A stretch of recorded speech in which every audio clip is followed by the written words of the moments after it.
Hello everybody, welcome back. Today as well we have got you another video. In this video I'll show you how you can simply go ahead and add music on Messenger Notes. But before that, please make sure to like our video, subscribe our channel, and without any further delay we're simply gonna go ahead and step into our video. For the matter, what you're gonna do is simply gonna go ahead, firstly go to Play Store and search bar and type in Messenger as I did before, and go ahead check if your app is updated or not, because if it's not, then you won't be able to even access the feature. Right afterwards, go ahead, open your particular app. Once you have opened, so this kind of interface gonna appear where you can see people will have shared their notes on top of their profile, and you can find all kinds of notes, right?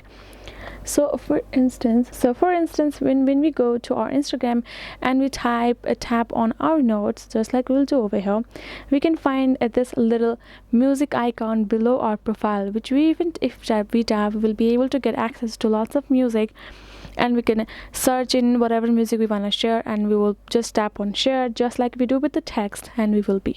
But currently right here in the Messenger we do not have that particular music option yet. If we might have in the future, you never know, because they are from the same person. So but the thing is, you can still go ahead and write in some lyrics that you are inspired by some of the songs, and you can share it. That is the way you can do it. Hope this video was helpful to you guys. Thank you so much for watching, and I'll be seeing you guys in our next video.